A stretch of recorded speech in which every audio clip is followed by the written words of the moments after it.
So itong undecided na ito, gaano ka-critical ito para para ho sa administrasyon na itong mga taong ito, itong mga Pilipinong ito, eventually magsabi na hindi pinagkakatiwalaan namin, hindi satisfied kami sa performance sa presidente. Sa usapin po ng governance, Professor.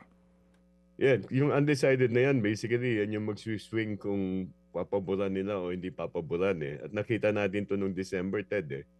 So kung kukumpara natin, for example, nung September, yung undecided sa NCR ay isa sa 3 na nanirahan sa National Capital Region. At yung karamihan na itong undecided sa NCR ay lumipat sa hindi pagtitiwala na itong Disyembre.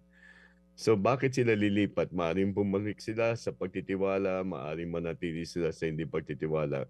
So indecision basically parang hinihintay nila yung isang pagbabatayan nila para masabi nilang approving or disapproving. Pag lumipat yan sa hindi pagtitiwala, mas mahirap nang ibalik yan, no? Sa posisyon na magtitiwala sila. Ika nga natin, sa atin, mahirap naman sabihin na bigla mong i-withdraw yung trust mo sa isang individual. Merong isang bagay na talagang malubha na magdudulot ng pag-shift mo from indecision to distrust. At mas mahirap na talagang ibalik yung pagtitiwala kung nawala na yung pagtitiwala. Mga kapatid, brothers and sisters, saan ka pa? Dito na tayo sa totoo. Dito na tayo sa True FM. Mga kapatid, mag-subscribe and follow po kayo sa social media accounts ng True Network PH. Yan po kami, hanapin nyo lang True Network PH, Facebook, Instagram, YouTube, TikTok, and podcast.